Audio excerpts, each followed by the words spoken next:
이제 기초연금 끊긴대요. 며칠 전 동네 경로당에서 들은 말입니다. 누군가 그렇게 말하자 방 안이 술렁였죠. 내년이면 내 차례인데 못 받으면 어떡하나. 그럼 그동안 세금만 낸 거야. 그날 집으로 돌아오며 나도 모르게 휴대폰을 켰습니다. 기초연금 폐지라는 검색어가 실시간 상위에 떠 있더군요. 그 순간 가슴이 덜컥 내려앉았습니다. 평생 일해서 겨우 맞이한 노후인데 매달 들어오던 그 돈이 사라진다면 어떻게 버텨야 하나. 하지만 결론부터 말씀드리자면 그건 사실이 아닙니다. 기초연금은 갑자기 없어지지 않습니다. 정부가 폐지한다고 발표한 적도 없습니다. 다만 기준이 조금씩 바뀌고 확인 절차가 강화된 겁니다. 쉽게 말하면 받을 사람과 못 받을 사람을 더 세밀하게 나누는 작업이 시작된 것이죠. 문제는 이걸 폐지로 오해하는 사람이 너무 많다는 겁니다. 정보는 넘쳐나는데 정작 제대로 알려주는 사람은 없으니까요. 요즘 70대 어르신 김영수 씨는 불안해서 잠도 잘 못 주무신답니다. 내가 받을 수 있을지 모르겠어. 자동차 한 대 있다고 탈락했다는 사람도 있다더라고. 그 말 여러분도 들어보셨을 겁니다. 실제로 그런 사례가 있긴 합니다. 하지만 중요한 건 왜 탈락했는가입니다. 단순히 차가 있어서가 아니라 그 차의 가치가 너무 높았기 때문이죠. 정부가 판단할 때는 이 사람이 지금 생활이 어려운가를 기준으로 봅니다. 그래서 고가 차량, 큰 예금, 비싼 부동산은 소득으로 환산되어 계산됩니다. 이걸 모르는 분들이 많습니다. 나는 일도 안 하고 돈 버는 것도 없는데 왜 소득이 있대? 이게 바로 첫 번째 오해입니다. 기초연금에서 말하는 소득은 우리가 아는 월급이 아닙니다. 통장에 있는 예금, 보험 만기금, 전세 보증금, 심지어 자동차와 집값까지 전부 소득 인정액으로 계산됩니다. 이 금액이 일정 기준을 넘으면 기초연금을 받을 수 없습니다. 예를 들어 설명드릴게요. 통장에 예금이 1억 원 있다고 가정합시다. 정부는 이렇게 계산합니다. 기본으로 2천만 원을 공제하고 남은 8천만 원의 연 4%를 곱합니다. 그럼 1년에 320만 원, 한 달에 약 26만 6천 원이 소득으로 잡힙니다. 여기에 이자 소득까지 더하면 한 달 약 47만 원 정도가 추가됩니다. 즉, 실제로는 돈을 벌지 않아도 47만 원 버는 사람으로 계산되는 겁니다.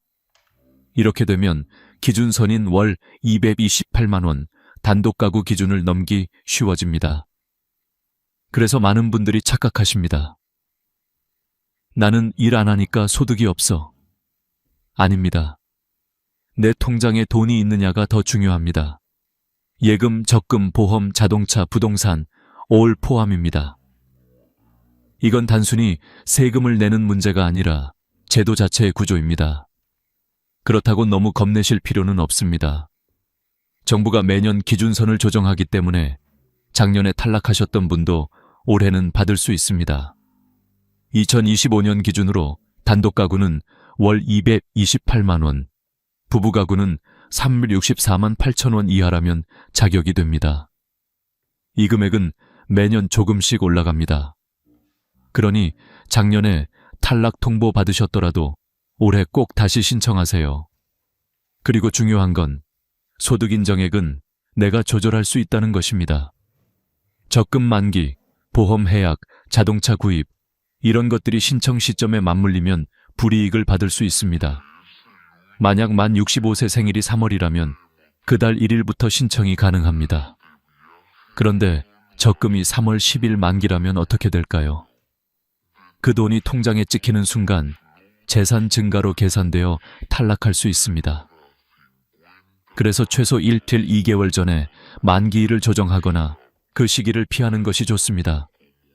한 가지 더. 기초연금은 자동 지급이 아닙니다. 신청해야 받을 수 있습니다. 나라에서 주는 거니까 알아서 들어오겠지 라고 생각하시면 안 됩니다.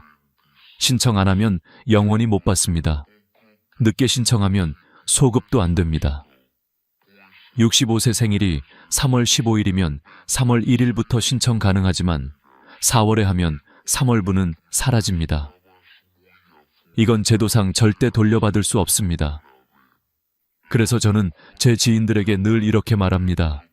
생일보다 더 중요한 날은 신청하는 날이다. 달력에 표시하세요. 그날을 놓치면 34만 원이 그냥 사라집니다. 1년이면 488만 원입니다. 이건 결코 작은 돈이 아닙니다. 저는 여러분께 두 가지를 약속드리고 싶습니다. 첫째, 헷갈리는 제도를 쉬운 말로 알려드리겠습니다. 둘째, 한 푼이라도 더 받을 수 있는 방법을 함께 찾겠습니다. 오늘부터 저는 그 이야기를 하나씩 들려드릴 겁니다. 이건 단순한 돈 이야기가 아닙니다. 여러분의 삶의 존엄과 권리를 되찾는 이야기입니다. 그리고 그 시작은 사실을 정확히 아는 것에서부터입니다. 소득 인정액? 그게 대체 뭐길래 내 연금을 끊는 거야? 많은 분들이 이렇게 물으십니다. 사실 소득 인정액, 수어데 랜딩 이라는 단어부터가 어렵습니다. 그래서 오늘은 제가 아주 쉽게 우리 돈으로 어떻게 계산되는지를 알려드리겠습니다. 이 원리만 알면 내가 왜 탈락했는지, 또 어떻게 하면 다시 받을 수 있는지도 명확해집니다. 우선 기초연금 제도는 단순합니다. 월 소득 인정액이 기준 이하이면 지급, 그 이상이면 탈락. 단, 여기서 말하는 소득은 월급만이 아닙니다. 우리가 가진 모든 재산을 돈으로 환산해서 매달 버는 것처럼 계산하는 겁니다. 이걸 정부에서는 소득평가액, 필수재산의 소득 환산액이라고 부릅니다. 예를 들어 볼까요? 통장에 예금이 5천만 원 있는 김정순 할머니는 이렇게 계산됩니다. 기본공제 2천만 원을 제외하면 3천만 원이 남습니다. 그 금액의 4%를 1년 소득으로 본 뒤 12개월로 나눕니다. 3천만 원 x 4% 120만 원, 12길 월 10만 원. 즉, 통장에 손도 안 댔는데 매달 10만 원 버는 사람으로 계산됩니다. 이게 바로 소득 인정액의 핵심입니다. 하지만 여기서 끝이 아닙니다. 예금뿐 아니라 보험금, 전세보증금, 자동차, 심지어 땅이나 집의 공시가격까지 모두 포함됩니다. 이 재산들이 많을수록 소득 인정액도 올라갑니다. 정부는 이렇게 계산된 금액으로 이 사람이 정말 도움이 필요한가를 판단합니다. 이제 또 한 가지 질문을 던져볼까요? 나는 국민연금도 안 받고 일도 안 하는데 왜 탈락했지? 바로 여기서 또 하나의 함정이 있습니다. 가족명의 재산도 함께 본다는 겁니다. 같은 주소지에 사는 배우자나 자녀의 재산까지 합산될 수 있습니다. 그래서 아들이 부모님 이름으로 적금을 들거나 자동차를 사들이면 문제가 될 수 있습니다. 제가 실제로 만난 사례를 소개하겠습니다. 경기도 안성에 사는 68세 김영호 어르신은 작년에 기초연금이 갑자기 끊겼습니다. 나는 그대로인데 왜 갑자기 안 나오지? 조사해보니 딸이 김 어르신 명의로 2천만 원짜리 적금을 들어놓았던 겁니다. 아버지 이름으로 해야 이율이 더 높아요. 효심으로 한 일이었죠. 그러나 그게 탈락 사유가 되었습니다. 정부 전사는 이런 걸 다 확인합니다. 결국 어르신은 2년간 받은 연금 800만 원을 전액 환수당했습니다. 여기서 우리가 배워야 할 점이 있습니다. 내 명의로 된 것은 무조건 내 재산으로 본다는 사실입니다. 내가 모르는 사이에 자녀가 적금을 넣거나 차량을 사주면 그 순간부터 내 소득 인정액은 올라갑니다. 그래서 가장 확실한 방법은 재산 변동이 생기면 즉시 신고하는 것입니다. 주민센터나 국민연금공단에 가서 소득재산 변동 신고를 하면 그 시점에 정확한 금액으로 다시 계산해 줍니다. 이제 조금 감이 오시죠? 기초연금에서 말하는 소득은 우리가 생각하는 월급이나 사업소득만이 아닙니다. 통장 잔고, 보험, 부동산, 차량, 올 계산됩니다. 하지만 이 안에는 공제, 빼주는 항목도 있습니다. 예를 들어 근로소득은 일정 부분을 빼줍니다. 2025년 기준으로 월급의 112만 원 플러스 남은 금액의 30%가 공제됩니다. 즉 월 200만 원 벌면 실제 소득은 약 61만 원으로 계산됩니다. 그래서 나는 일해서 못 받아요 하는 분들도 실제로는 받을 수 있는 경우가 많습니다. 또 하나 알아두셔야 할 건 대출금은 빼준다는 겁니다. 예를 들어 집값이 3억인데 대출이 1억이라면 재산은 2억으로 계산됩니다. 그래서 만 65세 전후에는 너무 서둘러 빚을 갚지 마세요. 기초연금 신청하고 나서 천천히 갚는 게 더 유리할 수 있습니다. 저는 이런 제도의 맹점을 잘 압니다. 법은 공평하려고 만들어졌지만 현실에서는 모르는 사람이 손해를 봅니다. 정보를 알고 준비한 사람만이 혜택을 온전히 누립니다. 이게 바로 오늘 제가 이 이야기를 드리는 이유입니다. 여러분이 지금 해야 할 건 복잡하지 않습니다. 1. 통장 잔고와 예금, 적금, 보험, 차량, 부동산 내역을 정리하세요. 2. 주민센터에서 소득인정액 계산을 받아보세요. 3. 예상보다 높게 나오면 어떤 부분을 조정할 수 있을지 상담하세요. 이 세 가지만 해도 여러분의 연금은 안전해집니다. 내가 어떤 항목에서 걸리는지 알면 대책이 생깁니다. 무엇보다 모르면 잃는다 는 사실을 꼭 기억하세요. 기초연금은 복잡한 제도가 아니라 정보 싸움입니다. 아는 만큼 지킬 수 있고 준비한 만큼 오래 받을 수 있습니다. 어느 날 주민센터 복도에서 한 어르신이 목소리를 높이셨습니다. 아니, 이게 말이 돼요? 딸돈 잠깐 맡아뒀다가 연금이 끊기다니. 직원은 조용히 대답했습니다. 어르신, 규정상 통장에 찍혀 있으면 본인 재산으로 계산됩니다. 그날 저는 그 장면을 잊을 수 없었습니다. 그 어르신의 손이 떨리고 있었습니다. 그분은 30년 평생 자식 뒷바라지만 하셨고 자기 돈이라고는 통장에 10만 원도 없던 분이었습니다. 그런데 딸이 집을 팔고 5억 원을 잠시 어머니 통장에 맡긴 게 문제였습니다. 잠깐이었지만 행정은 감정을 모릅니다. 그 돈이 통장에 찍혀 있던 시점에 잔액으로 계산되어 어르신은 한 푼도 받을 수 없었습니다. 이런 실수가 얼마나 많은지 아십니까? 오늘은 여러분의 기초연금을 날려버리는 10가지 함정을 알려드리겠습니다.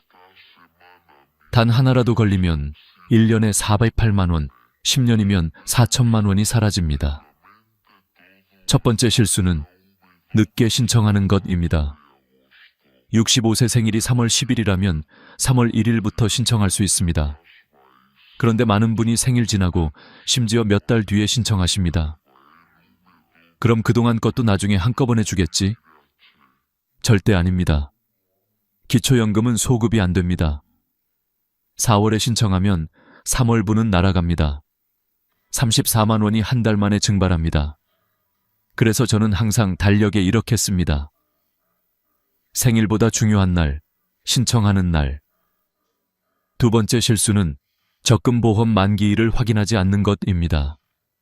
예를 들어 만 65세가 되는 달에 적금 3천만 원이 만기되어 통장에 들어오면 그 즉시 소득인정액이 급상승해 탈락할 수 있습니다.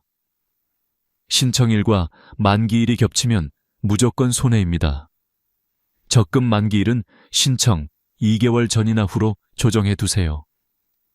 세 번째 실수는 오래된 통장을 방치하는 것입니다. 10년 전에 만들어 놓은 새마을금고, 신협통장. 남은 돈이 100만 원, 200만 원이지만 그것도 모두 계산됩니다. 쓰지도 않는데 왜 소득이야? 행정은 단 한 푼도 놓치지 않습니다. 금융감독원 홈페이지에서 내 통장 찾기를 검색하세요. 본인 인증만 하면 내 이름으로 된 모든 계좌가 나옵니다. 그중 휴명 계좌가 있으면 바로 정리하세요. 네 번째 실수는 차량 명의 문제입니다. 차는 아들 이름인데 실제로는 어머니가 타신다면 그건 어머니 재산으로 볼 수 있습니다. 특히 차량 가액이 4천만 원을 넘으면 고급 차량으로 분류되어 100% 소득으로 환산됩니다. 전기차, SUV, 요즘 많죠. 새 차를 살 때 꼭 차량 가액을 확인하세요. 4천만 원만 넘어도 매달 37만 원 이상이 추가 소득으로 계산됩니다. 다섯 번째 실수는 조상 땅을 방치하는 것입니다. 그거 시골에 있는 땅이에요. 이름만 제 거고 아무 쓸모도 없어요.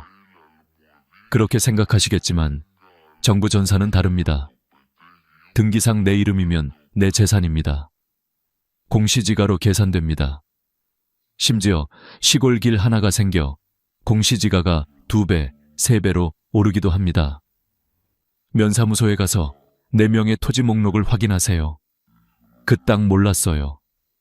는 변명이 되지 않습니다.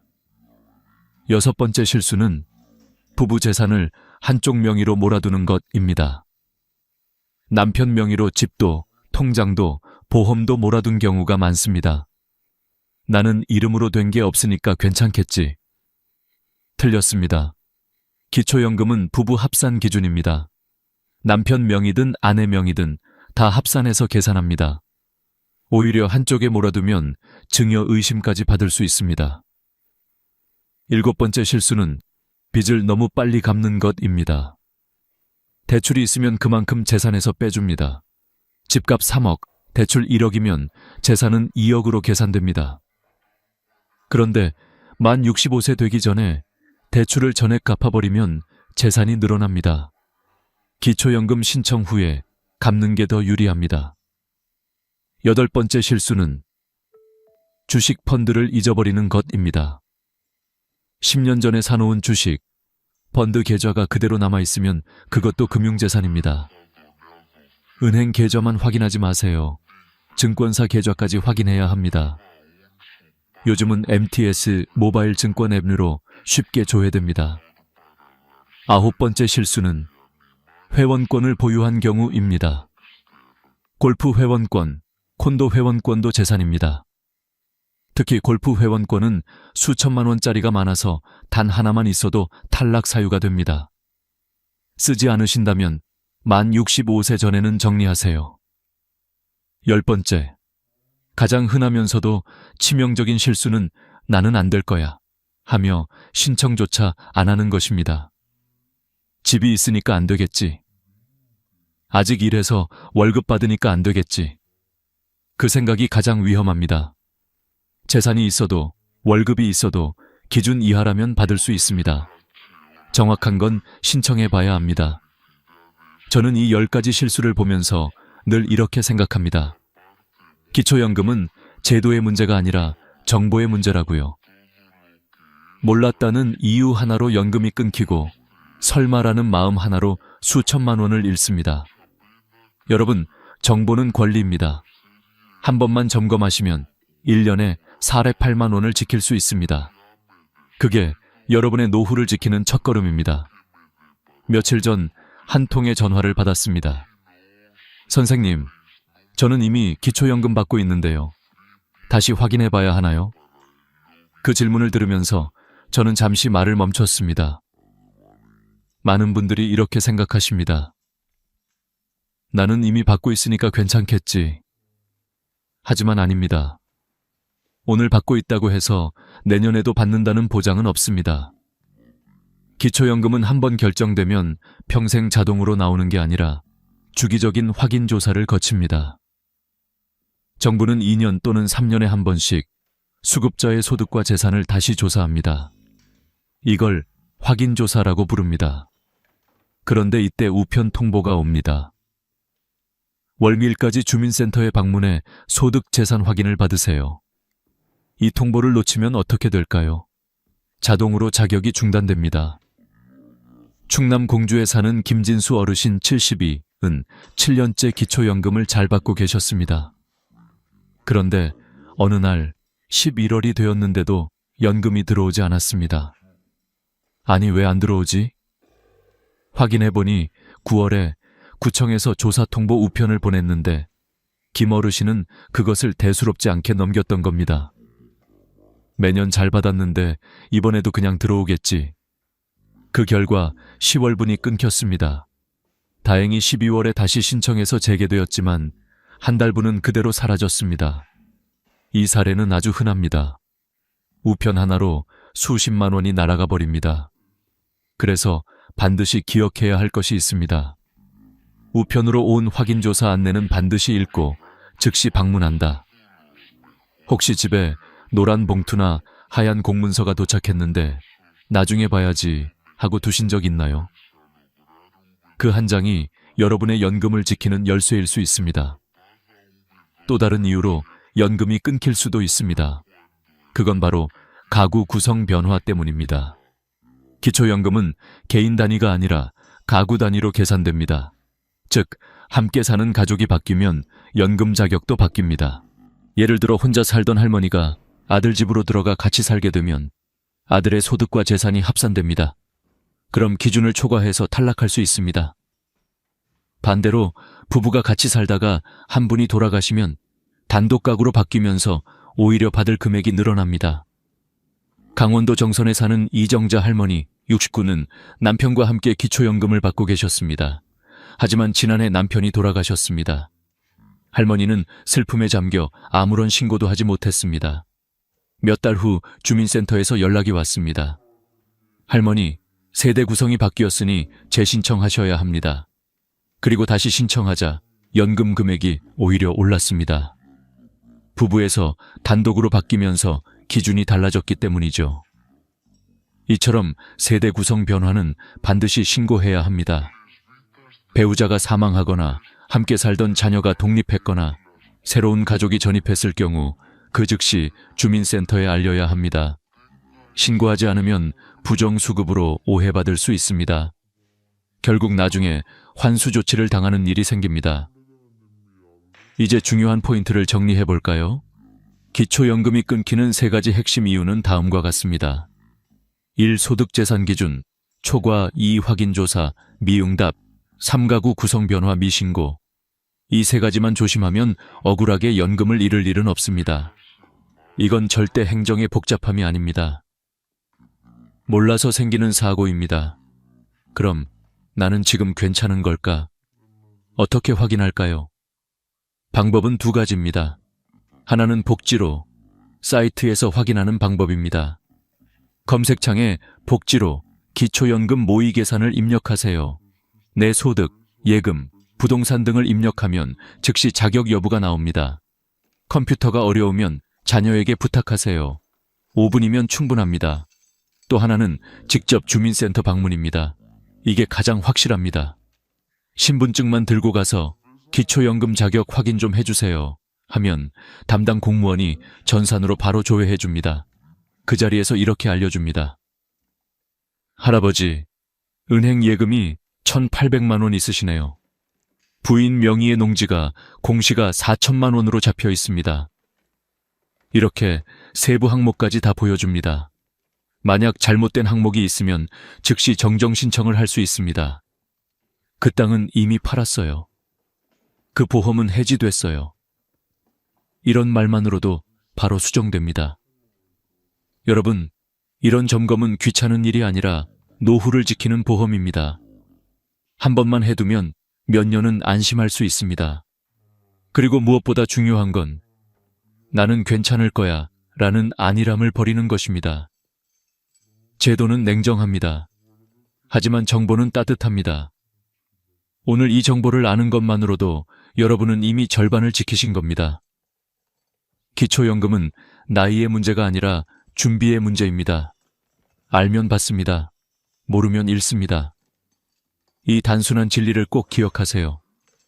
이제 여러분이 가장 궁금해하시는 부분으로 넘어가겠습니다. 앞으로 기초연금이 정말로 바뀌나요? 내가 받을 금액도 달라지나요? 결론부터 말씀드리면 폐지되는 건 아닙니다. 하지만 지급 방식과 금액은 선별적으로 바뀝니다. 그 말은 어떤 분은 더 많이 받고 어떤 분은 줄어들 수 있다는 뜻입니다. 첫째, 선별 강화주가 본격화됩니다.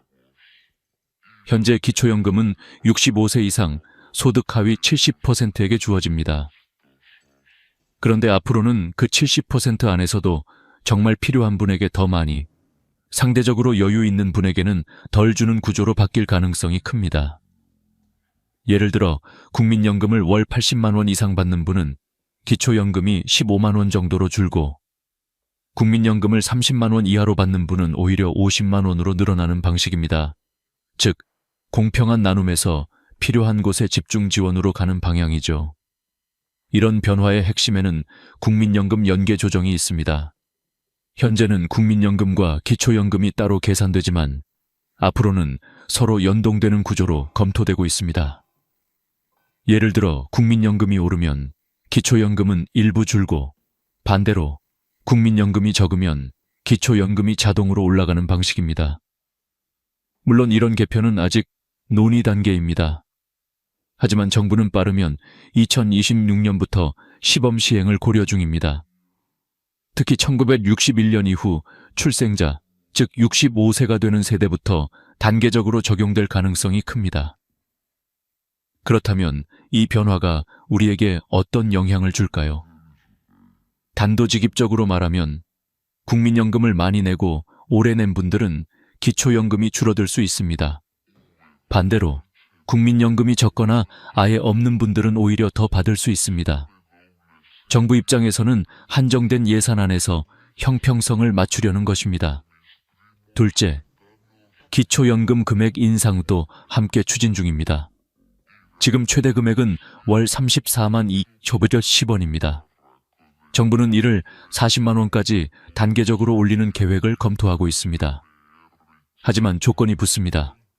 국민연금을 적게 받거나 아예 받지 않는 분에게 우선 적용됩니다. 부산의 정순미 할머니 66구는 평생 식당에서 일했지만 국민연금은 없습니다. 현재 기초연금 33만 원만 받고 계십니다.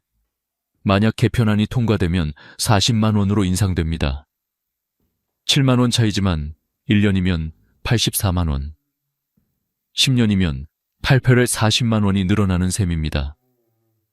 반면 서울의 조진수 할아버지 67투는 30년간 공무원으로 근무해 국민연금 95만 원을 받고 계십니다. 지금은 기초연금 28만 원을 더 받아 총 123만 원이지만 개편 후에는 10만 원으로 줄 수 있습니다. 이건 불공평이 아니라 복지 정책의 방향이 달라지는 과정입니다. 셋째, 부부 감액제도 폐지가 단계적으로 시행됩니다. 지금은 부부가 모두 기초연금을 받으면 각자 20%씩 깎입니다. 같이 살면 생활비가 줄어든다는 논리 때문이었죠. 하지만 현실은 다릅니다. 나이가 들수록 병원비, 간병비, 생활비가 2배로 듭니다. 그런데도 연금은 줄어드는 불합리한 제도였습니다.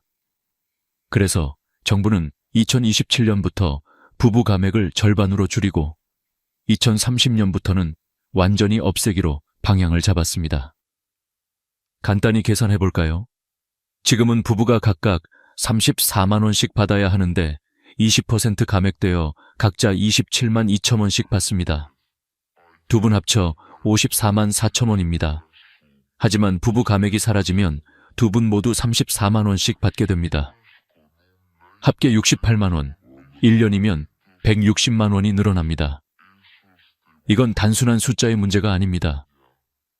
평생을 함께 살아온 부부에게 당신들은 둘이니까 덜 줘야 한다는 논리를 이제는 멈추겠다는 선언이기도 합니다. 그건 정책의 온도가 조금 따뜻해진다는 신호입니다. 물론 모든 변화가 한 번에 오진 않습니다. 제도는 언제나 점진적으로 움직입니다. 하지만 여러분이 알아야 할 건 단 하나, 정보를 알고 준비하는 사람만이 혜택을 온전히 받는다는 겁니다. 정부는 앞으로 기초연금을 폐지가 아니라 조정합니다. 그 조정의 방향은 명확합니다. 정말 어려운 분에게 더 많이, 형편이 나은 분에게는 조금 덜. 이건 단순히 돈의 문제가 아니라 노후의 공평함과 존엄을 다시 세우는 과정입니다. 우리가 늙어도 서로 돕고 함께 사는 세상을 만드는 일, 그게 바로 이 제도의 진짜 목적입니다. 이제 마지막으로 여러분이 지금 당장 해야 할 일 3가지를 말씀드리겠습니다. 이건 단순한 조언이 아니라 노후를 지키는 생존 전략입니다. 이 3가지를 실천하느냐에 따라 앞으로 10년간 받을 수 있는 돈이 달라집니다. 첫째, 내 기초연금 자격 다시 확인하기. 나는 매달 잘 받고 있는데 굳이 확인할 필요 있나요? 이런 분들이 가장 위험합니다. 왜냐하면 여러분의 소득과 재산은 매년 변하기 때문입니다. 집값이 오르고 예금이 늘거나 자녀가 여러분 명의로 적금을 들어줄 수도 있습니다. 이런 변화가 생기면 기초연금 기준을 넘을 수 있습니다. 그걸 모르고 방치하면 나중에 부정수급으로 처리돼 몇 년치 돈을 토해내야 하는 일이 생깁니다. 확인 방법은 간단합니다. 1. 복지로 사이트 접속, 기초연금 모의계산, 검색, 내 소득재산 입력, 즉시 결과 확인. 2. 주민센터 방문, 기초연금 자격 확인해주세요. 한마디면 끝입니다. 담당 공무원이 여러분의 예금, 부동산, 차량, 배우자 재산까지 모두 조회해줍니다. 이건 잘못된 정보인데요. 그럴 때 바로 정정 신청을 하세요. 실제로 많은 분들이 잘못된 재산 기록 때문에 억울하게 탈락합니다. 행정은 사람이 하는 일이라 오류가 있을 수 있습니다. 그러니 확인, 정정, 재신청, 이 3단계를 꼭 기억하세요. 둘째, 소득이나 재산의 변동이 생기면 즉시 신고하기. 이건 정말 중요합니다. 정부는 여러분이 신고하지 않으면 모릅니다. 그런데 나중에 확인조사 때 걸리면 부정수급으로 분류됩니다. 부정수급으로 걸리면 지금까지 받은 돈 전액 환수, 거기에 가상음까지 붙습니다. 예를 들어 경기도의 송기철 어르신 71은 아들이 아버지 명의로 오피스텔을 하나 사줬습니다. 세금 절약하려고 그렇게 한 것이었죠. 하지만 아버지는 신고하지 않았습니다. 3년 뒤 확인조사에서 오피스텔이 발견되었고 3년치 연금 1,200만 원과 가상음 120만 원을 합쳐 총 1,320만 원을 돌려줘야 했습니다. 나는 그 집에 살지도 않는데 왜 내 재산이냐? 하지만 행정은 명의 기준으로 판단합니다. 명의가 내 이름이면 그건 내 재산입니다. 자녀가 효도한답시고 적금이나 보험을 부모님 이름으로 들면 그 순간 기초연금에 영향을 줍니다. 따라서 자녀가 대신 뭔가를 해줬을 때는 꼭 확인하세요. 이거 내 이름으로 돼 있니? 그리고 만약 그렇다면 즉시 주민센터에 가서 소득재산 변동 신고하러 왔습니다. 이 말 한마디면 됩니다. 신고했다고 해서 무조건 연금이 끊기는 건 아닙니다. 정확히 계산해서 기준 안에 들면 그대로 유지됩니다. 하지만 신고하지 않으면 나중에 더 큰 손해를 봅니다. 셋째, 기초연금 신청 시기를 놓치지 않기. 많은 분들이 가장 많이 하는 실수입니다. 65세 생일이 5월 20일이라면 5월 1일부터 신청할 수 있습니다. 생일 지나고 하시면 안 됩니다. 6월에 하면 5월분은 절대 못 받습니다. 기초연금은 소급 지급이 안 됩니다. 달력에 반드시 표시하세요. 기초연금 신청일, 생일이 속한 달의 1일, 그날은 절대 잊으면 안 됩니다. 그리고 부모님이 곧 65세가 되신다면 자녀분이 대신 챙겨드리세요. 그 한 번의 신청이 10년간 4천만 원을 지키는 첫걸음이 됩니다. 이제 마지막으로 기초연금 외에 함께 받을 수 있는 복지 혜택 3가지를 알려드리겠습니다. 많은 분들이 이걸 몰라서 놓칩니다. 하나, 국민연금 실버론. 갑자기 병원비가 필요할 때, 자녀 결혼자금을 도와줘야 할 때, 은행 대출은 이자가 너무 비싸고 신용카드 대출은 위험하죠. 이럴 때 국민연금을 받고 있다면 실버론을 이용하세요. 최대 1천만 원까지 연 2%의 낮은 금리로 빌릴 수 있습니다. 담보도 필요 없고 신용등급과 관계없이 가능합니다. 단, 의료비, 주거비, 장례비 등 꼭 필요한 용도로만 사용할 수 있습니다. 국민연금공단 13555에 전화하면 자세히 안내해 줍니다. 둘, 주택연금. 집은 있는데 현금이 부족한 분들 많으시죠? 집을 담보로 맡기고 평생 매달 연금처럼 받는 제도입니다. 서울 5억 원 아파트 기준으로 70세 부부는 매달 약 150만 원 받을 수 있습니다. 기초연금 34만 원과 합치면 184만 원. 그 돈으로 병원비, 생활비 걱정 없이 살 수 있습니다. 살고 있는 집을 팔지 않아도 되고 사망 후엔 집을 처분해 정산하니 자녀에게 빚이 남지도 않습니다. 한국주택금융공사 1688-8114에 문의하시면 됩니다. 셋, 노인 일자리 사업. 나는 아직 일할 수 있다 하시는 분들 많습니다. 노인 일자리 사업은 단순한 일자리가 아닙니다. 사회와 연결되고 건강을 지키는 일입니다. 학교 앞 교통안전 도우미, 복지관 봉사, 공원 환경정비 등 다양한 활동이 있습니다. 한 달에 3,950만 원의 활동비를 받을 수 있고 이 돈은 기초연금 산정소득에 포함되지 않습니다. 즉, 기초연금 34만 원 플러스 일자리비 30만 원, 일일 총 64만 원. 경제적으로도 심리적으로도 큰 도움이 됩니다. 이제 여러분께 마지막으로 드리고 싶은 말이 있습니다. 기초연금은 단순한 돈이 아닙니다. 그건 당신이 평생 성실하게 살아온 것에 대한 사회의 감사입니다. 이 권리를 잃지 마세요. 단 한 번의 부주의로 평생 모은 신뢰를 잃지 마세요. 오늘이 바로 점검의 날입니다. 지금 이 영상을 보신다면 당장 내 통장, 내 서류, 내 달력을 확인하세요. 그 작은 행동 하나가 앞으로 10년의 안심을 만들어줍니다. 여러분의 노후는 여러분이 지켜야 합니다.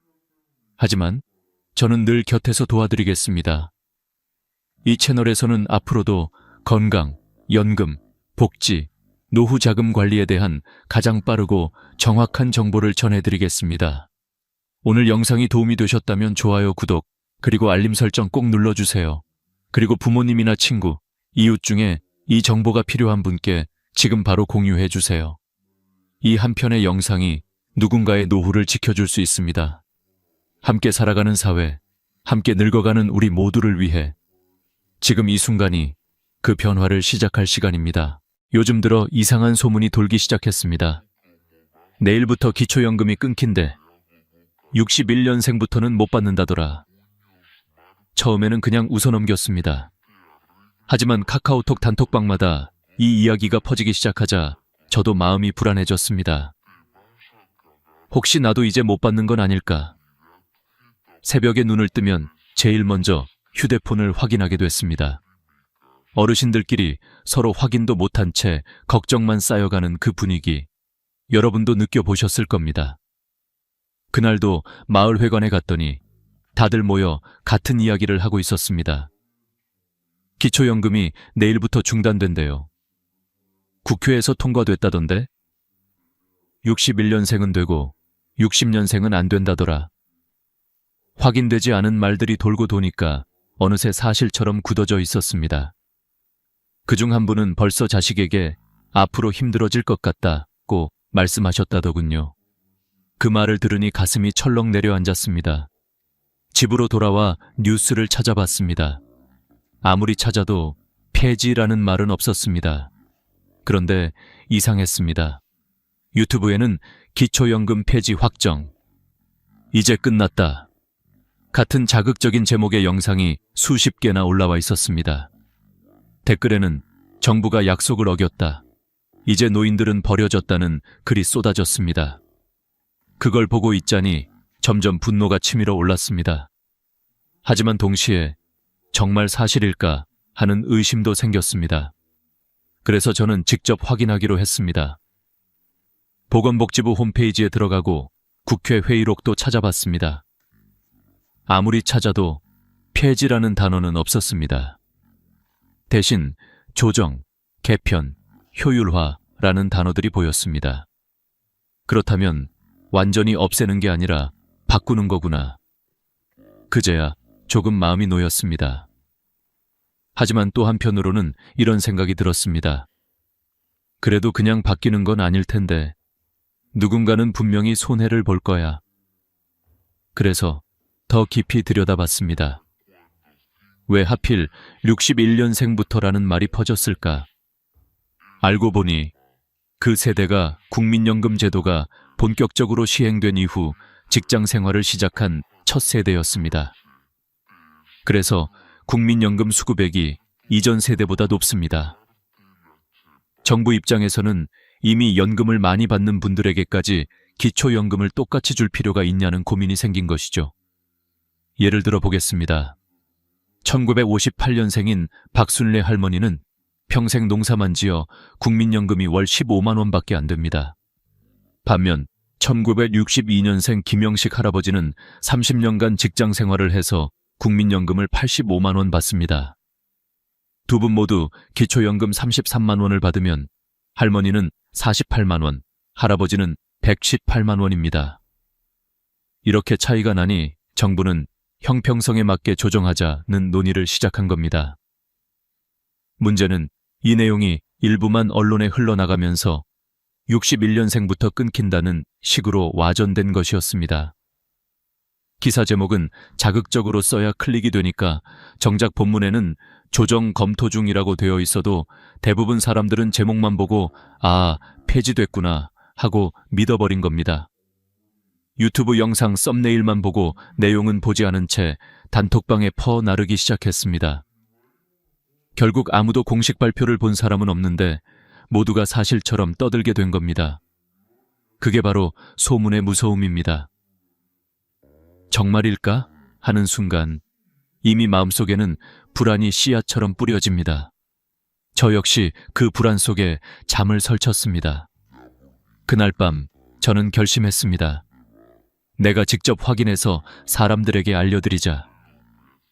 괜히 가짜뉴스에 휘둘려서 누군가의 연금이 끊겼다고 오해받는 일이 생기면 안 되니까요. 다음 날 아침 저는 주민센터로 향했습니다. 복지 담당 공무원에게 물었습니다. 정말로 기초연금이 폐지된다는 말이 있던데 사실입니까? 그분은 단호하게 말했습니다. 폐지는 아닙니다. 다만 소득에 따라 조정될 수는 있습니다. 그 말을 듣는 순간 제 마음속 안개가 조금 걷히는 듯 했습니다. 하지만 완전히 안심할 수는 없었습니다.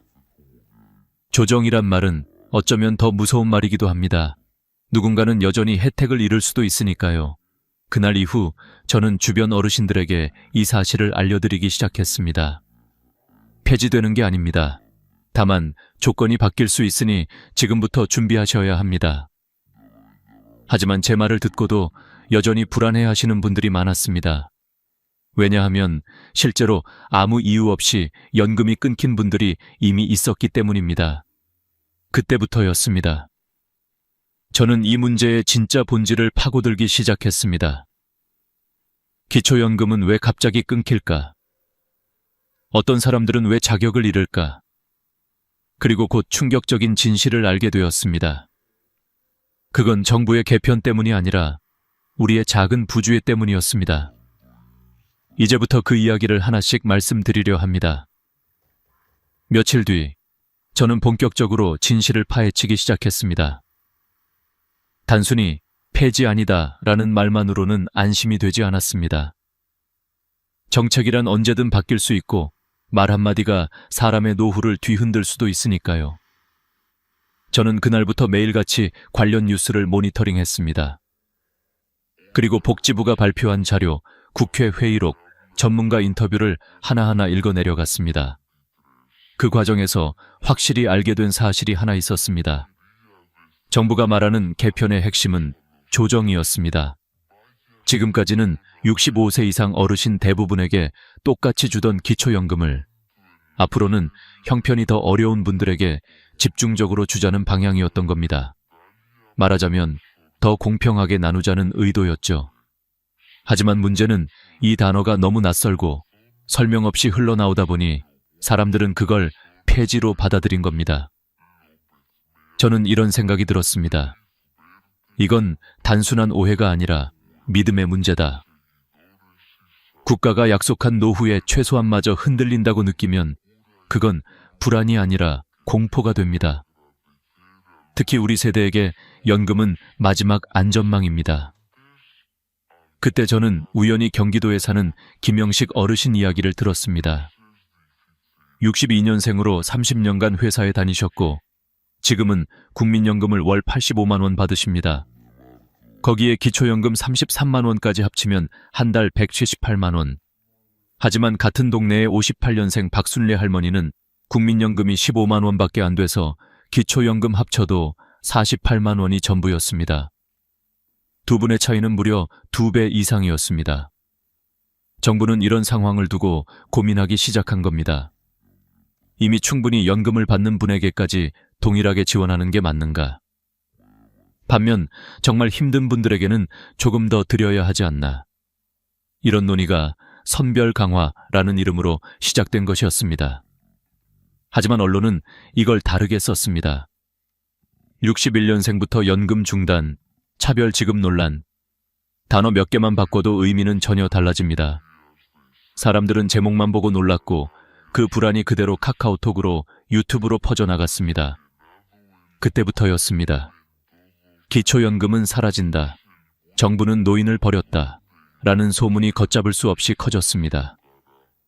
그 소식을 들은 저의 이웃 정순례 할머니는 며칠 동안 밥도 제대로 못 드셨다고 합니다. 이 나이에 또 일할 수도 없는데 연금마저 끊기면 어떡하냐고 눈물을 흘리셨죠. 저는 그 모습을 보며 가슴이 먹먹했습니다. 누군가의 작은 오해가 이렇게 큰 불안으로 번질 줄은 몰랐습니다. 그날 밤 저는 제 스스로에게 다짐했습니다. 이건 그냥 뉴스가 아니다. 사람들의 생계 이야기다. 내가 직접 알려야겠다. 저는 카메라를 켜고 기록을 시작했습니다. 정부가 정말 폐지라는 단어를 쓴 적이 있는지, 조정이 어떤 의미인지, 그리고 왜 61년생부터 언급되는지를 하나하나 정리했습니다. 그 과정에서 저는 또 다른 사실을 발견했습니다. 정말로 기초연금이 끊긴 분들이 있었다는 겁니다. 하지만 이유는 달랐습니다. 정부의 정책 때문이 아니라 대부분 본인도 모르게 기준을 넘었거나 확인 절차를 놓친 경우였습니다. 그 이야기를 들으며 저는 충격을 받았습니다. 정책보다 더 무서운 건 몰라서 잃는 것이구나. 이제 저는 그분들의 이야기를 전해야겠다고 생각했습니다. 왜냐하면 그들의 실수가 곧 우리의 내일이 될 수도 있기 때문입니다. 지금부터 말씀드릴 이야기는 단순한 사례가 아닙니다. 우리 모두가 한 번쯤 겪을 수 있는 현실입니다. 제가 처음으로 만난 분은 부산에 사는 이미자 할머니였습니다. 올해 78, 평생 시장에서 나무를 팔며 자식 셋을 키워오신 분이었습니다. 어느 날 갑자기 구청에서 전화가 왔답니다. 할머니, 기초연금 수급 자격이 상실되셨습니다. 지난 2년 동안 받으신 금액 800만 원을 반환하셔야 합니다. 할머니는 그 말을 듣고 멍해졌다고 합니다. 내가 뭘 잘못했는데요? 나 아무것도 바꾼 게 없어요. 하지만 문제는 전혀 예상치 못한 곳에 있었습니다. 아들이 엄마를 위해 적금을 들어놓은 것이 화근이었습니다. 할머니는 그 사실조차 몰랐는데 정부 전산에는 그 적금이 고스란히 본인 재산으로 잡힌 겁니다. 결과적으로 기준을 초과한 것으로 계산되어 자격을 잃어버린 것이었죠. 그 이야기를 듣고 저는 참담했습니다. 착한 마음으로 한 효도가 어머니의 불이익이 되는 세상이라니. 하지만 이런 일은 생각보다 흔했습니다. 인천에 사는 최민기 어르신도 같은 이유로 연금이 끊겼습니다. 딸이 매달 50만 원씩 아버지 통장에 넣어드렸는데 그게 1년 동안 쌓이면서 예금액이 600만 원을 넘겼습니다. 거기에 오래전에 사두었던 시골 땅값이 도로 개통으로 공시지가가 5배나 올랐던 겁니다. 어르신은 그 땅이 어디 있는지도 잊어버리셨지만 정부 전산은 잊지 않았습니다. 결과는 명확했습니다. 소득기준 초과, 기초연금 지급 중단. 결국 최 어르신은 지난 2년간 받았던 800만 원을 전액 반환해야 했습니다. 저는 이 이야기를 듣고 주민센터 담당자에게 물었습니다. 이런 경우가 정말 많은가요? 그분은 잠시 한숨을 쉬더니 이렇게 말했습니다. 생각보다 훨씬 많습니다. 대부분 몰라서 그렇게 됩니다. 그 말을 듣는 순간 저는 이상한 씁쓸함을 느꼈습니다. 법은 냉정했고 시스템은 정확했지만 사람의 사정은 너무 복잡했습니다. 그날 집에 돌아오는 길에 저는 제 어머니를 떠올렸습니다. 어머니도 예전에 국민연금보다 기초연금이 더 크다고 좋아하셨던 분이었습니다. 이제는 한 달 생활비라도 조금은 여유롭다 며 웃으시던 그 얼굴이 떠올랐습니다. 그런데 만약 어머니도 이런 이유로 갑자기 연금이 끊겼다면 저는 얼마나 당황했을까요? 그날 밤 저는 어머니께 전화를 걸었습니다. 엄마, 혹시 기초연금 다시 확인해 보셨어요? 요즘 기준이 좀 바뀌었다던데. 나는 잘 받고 있는데 뭐가 문제야? 혹시 엄마 이름으로 적금 같은 거 들어놓은 거 있어요? 그건 네가 옛날에 하나 만들어줬잖니. 순간 저는 식은땀이 났습니다. 그거 아직 유지되고 있어요? 그럼 그대로야. 그날 밤 저는 잠이 오지 않았습니다. 이건 남의 일이 아니었습니다. 다음 날 아침 저는 복지로 사이트에 들어가 직접 모의 계산을 해봤습니다. 다행히 기준 안에는 들었지만 금액 차이가 생각보다 미묘했습니다. 예금액이나 땅값이 조금만 올라도 언제든 기준을 초과할 수 있는 수준이었습니다. 그제서야 알았습니다. 기초연금은 받는 것보다 지키는 게 더 어렵다는 사실을. 이런 일이 한두 번이 아니었습니다. 충남의 김진수 어르신은 확인조사 통보를 무심코 지나쳤다가 자격이 중단되었습니다. 매년 받던 거니까 당연히 자동으로 나올 줄 알았던 거죠. 하지만 정부는 일정 주기로 소득과 재산을 다시 조사합니다. 그 과정에서 응답이 없으면 자격이 자동으로 정지됩니다. 김 어르신은 2달치 연금을 날려버렸습니다. 저는 그 이야기를 듣고 확실히 깨달았습니다. 이건 단순히 행정이 아니라 생존의 문제다. 연금은 끊기는 순간 곧바로 삶이 흔들립니다. 단 한 통의 편지, 단 하나의 미신고가 인생 전체를 뒤집을 수 있는 겁니다. 그래서 저는 그날 이후 모든 인터뷰의 첫 질문을 이렇게 바꾸었습니다. 최근에 주민센터에서 보낸 우편 확인하셨어요?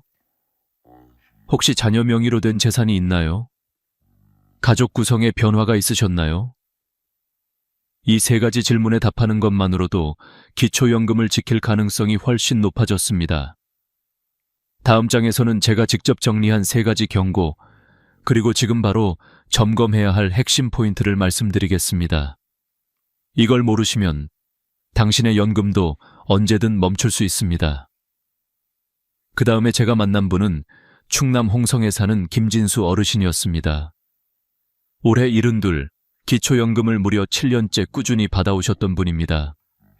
그런데 작년 가을 어느 날 갑자기 연금이 들어오지 않았습니다.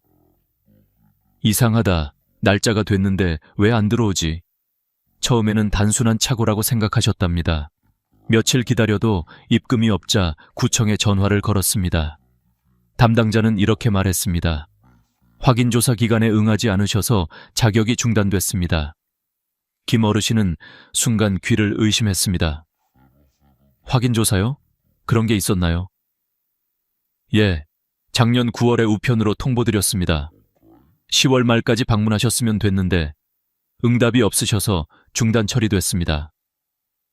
결국 어르신은 서둘러 주민센터에 가서 다시 신청을 해야 했습니다. 다행히 다음 달부터 지급이 재개되었지만 이미 지난 한 달치는 복구되지 않았습니다. 그분의 말씀이 지금도 기억에 남습니다. 나는 평생 세금 꼬박꼬박 냈고 한 번도 빼먹은 적이 없는데 우편 하나 안 받다고 연금이 끊기더라고. 세상 참 무섭다. 그 말을 듣는 순간 저는 깨달았습니다. 기초연금은 자동으로 주어지는 권리가 아니라 끊임없이 유지해야 하는 자격이라는 걸요. 우리가 놓치기 쉬운 아주 작은 실수 하나가 한 달 혹은 몇 년의 생활비를 사라지게 만들 수도 있습니다. 그 다음 제가 들은 사례는 더 안타까웠습니다. 강원도 정선에 사는 이정자 할머니 이야기입니다. 남편분과 함께 부부 가구로 기초연금을 받으셨는데 작년에 남편이 세상을 떠나셨습니다. 슬픔 속에서 정신이 없던 할머니는 재신청 절차를 몰랐습니다. 그러다 몇 달 뒤 연금이 절반으로 줄어든 걸 보고서야 이상함을 느끼셨죠. 주민센터에 가보니 담당자가 이렇게 말했습니다. 남편분이 돌아가시면 부부 가구에서 단독 가구로 바뀌어서 다시 신청하셔야 해요. 단독으로 바뀌면 오히려 금액이 올라갈 수도 있습니다. 그제야 할머니는 알았습니다. 몇 달 동안 더 받을 수 있었던 연금을 놓쳤다는 것을요. 저는 이 사례를 듣고 뼈저리게 느꼈습니다. 모르면 손해다. 신고하지 않으면 잃는다. 그리고 이 세 가지 원칙을 노트에 적어 두었습니다. 첫째, 소득재산 기준 초과시 자격상실 기초연금은 단순히 소득이 적은 사람에게 주는 돈이 아닙니다. 정부는 매년 소득 인정액을 기준으로 삼습니다. 2025년 기준으로 단독 가구는 월 228만 원, 부부 가구는 364만 8천 원을 넘으면 자격이 사라집니다. 여기에는 단순한 월급뿐 아니라 부동산, 자동차, 금융자산, 심지어 자녀 명의로 된 적금까지 포함됩니다. 즉, 내 명의로 된 게 없는데 괜찮겠지 하다가도 배우자나 자녀의 재산이 같은 주소지에 있으면 합산될 수 있다는 뜻입니다. 그래서 저는 여러분께 꼭 이렇게 말씀드립니다. 자녀가 내 이름으로 뭐라도 사줬다면 즉시 신고하세요. 신고를 하면 다시 계산해서 기준 안에 들면 계속 받을 수 있지만 신고하지 않으면 나중에 부정수급으로 간주되어 수년치를 환수당할 수도 있습니다. 둘째, 확인조사, 통보 무시 시 자격 중단 정부는 2년이나 3년에 한 번씩 확인조사 우편을 보냅니다. 그 안에는 소득재산 변동 여부를 확인하러 오세요 라는 안내가 들어 있습니다. 그런데 우편을 못 보거나 귀찮아서 넘기면 자동으로 지급이 중단됩니다. 이건 단순한 행정이 아니라 법적 절차입니다. 따라서 우편이 오면 반드시 읽고 기한 내에 주민센터를 방문해야 합니다. 단 30분이면 끝납니다. 하지만 그 30분을 미루면 몇 달의 연금이 사라질 수 있습니다. 셋째, 가구 구성 변화 시 즉시 신고 가장 흔한 실수가 바로 이겁니다. 자녀와 합가했거나 배우자가 사망했거나 손주가 함께 살게 되었을 때입니다. 기초연금은 가구 단위로 소득과 재산을 계산하기 때문에 가구 구성 변화는 곧 자격 변화로 이어집니다. 특히 아들 집으로 들어간 경우 그 아들의 재산까지 합산되어 자격이 박탈될 수 있습니다. 반대로 배우자가 돌아가셨다면 단독 가구로 바뀌어 오히려 금액이 늘어날 수도 있습니다. 이 모든 건 신고를 해야만 반영됩니다. 이 세 가지 원칙을 지키기만 해도 억울하게 연금을 잃는 일은 거의 없습니다. 저는 이 이야기를 들을 때마다 이런 생각을 합니다. 기초연금은 단순히 돈이 아니다. 그건 국가가 나에게 당신의 삶을 존중합니다 라고 말해주는 마지막 신호다. 그 신호를 잃지 않으려면 우리가 먼저 스스로를 챙겨야 합니다. 편지 한 통, 신고 한 번, 조회 한 번이 여러분의 노후를 지킬 수 있습니다. 다음 부분에서는 앞으로 실제로 어떤 변화가 올지, 그리고 누가 영향을 받게 될지를 구체적으로 알려드리겠습니다. 이건 단순한 예측이 아니라 이미 국회 안에서 논의 중인 실제 내용입니다. 며칠 뒤 저는 복지부에서 공개한 국회 보고 자료를 입수했습니다. 그 안에는 향후 5년간 기초연금 제도를 어떻게 조정할지에 대한 정부의 구체적인 계획이 담겨 있었습니다. 제 눈에 가장 먼저 들어온 문장은 바로 이것이었습니다. 기초연금의 지급 대상 및 금액을 소득 수준에 따라 단계적으로 조정한다. 이 한 문장이 향후 수백만 명의 노후에 직접적인 영향을 미칠 것입니다. 저는 그 문장을 3번이나 읽고 또 읽었습니다. 폐지가 아니라 조정. 하지만 그 조정이라는 말이 누구에게는 희망이 되고 또 누구에게는 불안이 될 수 있다는 걸 곧 깨달았습니다. 정부의 방향은 명확했습니다. 첫째, 기초연금의 선별 지급 강화입니다. 지금까지는 65세 이상 어르신 중 소득 하위 70%라면 모두 33만 원씩 받았습니다.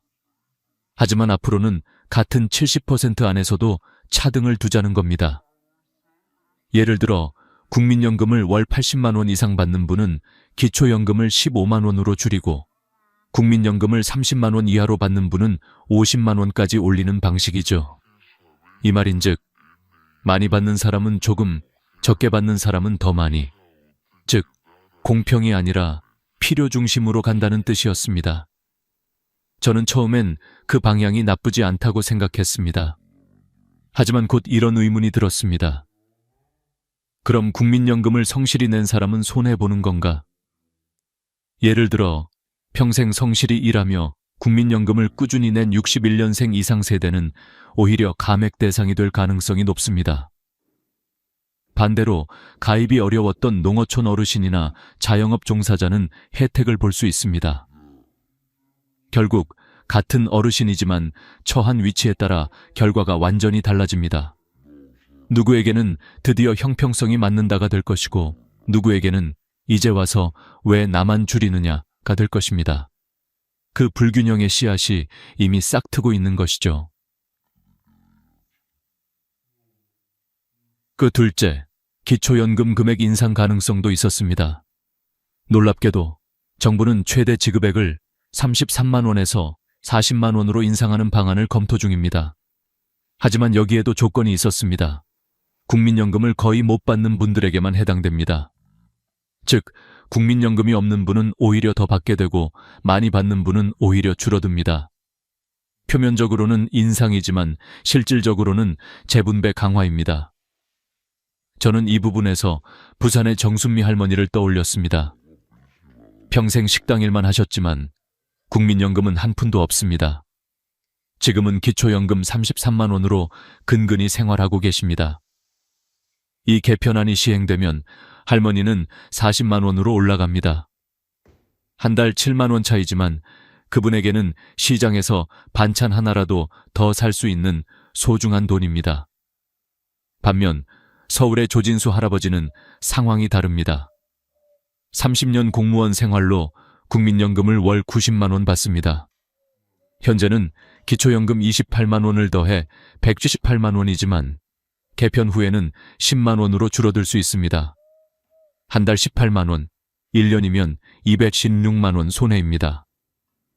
이 두 분의 사례를 보면서 저는 또 한 번 깨달았습니다. 기초연금은 단순한 복지가 아니라 사회의 철학을 드러내는 거울이다. 국가는 지금 평등보다 효율을 택하고 있습니다. 모든 사람에게 똑같이 나누기보다는 가장 힘든 사람에게 집중하는 것. 하지만 그 과정에서 누군가는 상처받을 수밖에 없습니다. 셋째, 국민연금과 기초연금의 연동입니다. 지금까지 두 제도는 별개였습니다. 기초연금은 복지부, 국민연금은 공단이 각각 관리했죠. 하지만 앞으로는 연동될 가능성이 높습니다.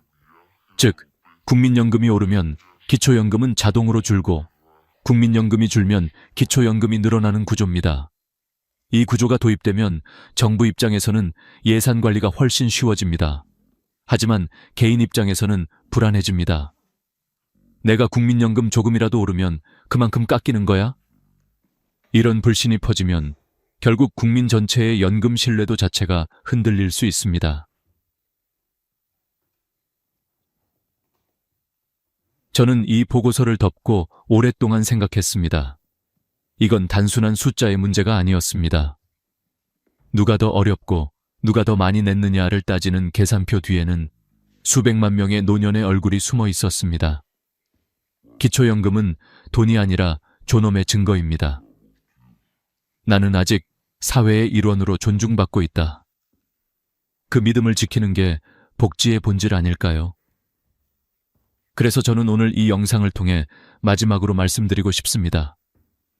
이제 중요한 것은 불안해하기가 아니라 준비하기입니다.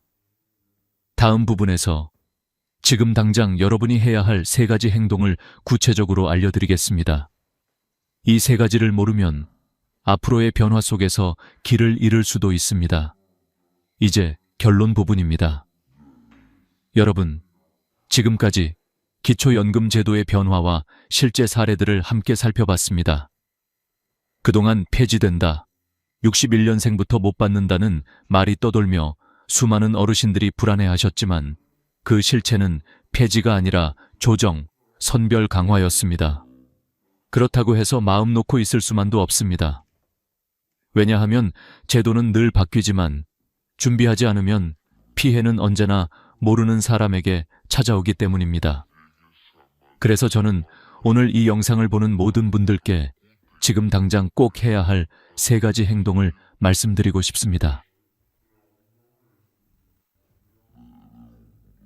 1. 내 자격 다시 확인하기.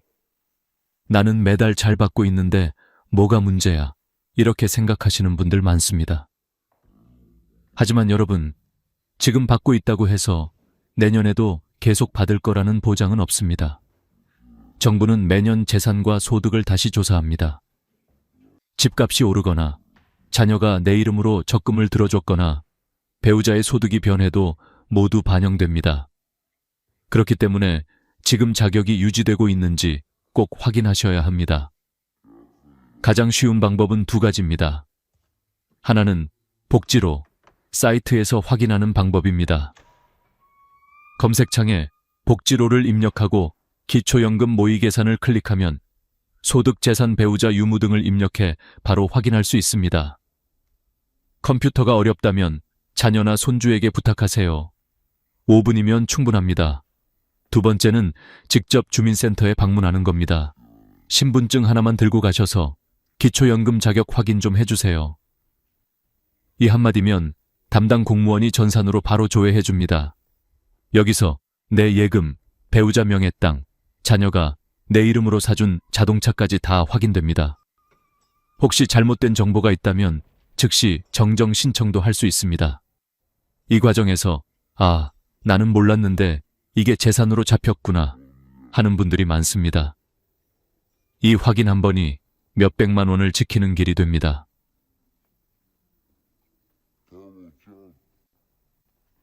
이 소득재산 변동 즉시 신고하기. 정부는 신고하지 않으면 모릅니다. 그런데 나중에 확인조사에서 걸리면 부정수급으로 처리됩니다. 그럼 어떻게 될까요? 지금까지 받았던 연금을 전액 환수해야 합니다. 심지어 가상음까지 붙습니다. 경기도의 송기철 어르신 사례가 대표적입니다. 아들이 세금 절감을 위해 아버지 명의로 오피스텔을 사줬습니다. 아버지는 그 집에 살지도 않고 월세도 받지 않았지만 명의가 본인으로 되어 있었기 때문에 법적으로 재산으로 계산됐습니다. 결국 3년간 받았던 연금 1,200만 원을 모두 반환하고 가상음 120만 원까지 더해 1,320만 원을 내야 했습니다. 내가 살지도 않는 집 때문에 연금까지 끊기다니. 이건 억울함이 아니라 제도의 냉정함이었습니다. 그래서 꼭 기억하세요. 자녀가 내 이름으로 보험을 들거나 땅을 사거나 적금을 넣을 때는 반드시 주민센터에 신고하세요. 신고한다고 해서 무조건 끊기는 게 아닙니다. 정확하게 계산해서 기준 안에 들면 그대로 유지됩니다. 하지만 신고하지 않으면 언젠가 큰 손해를 볼 수 있습니다.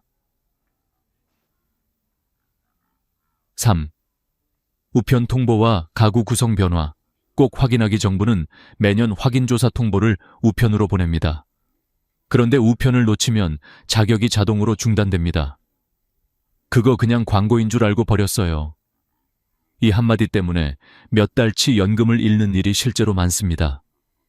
또 혼자 살던 분이 자녀 집으로 들어가거나 배우자가 돌아가시면 가구 구성이 바뀌기 때문에 연금액도 달라집니다.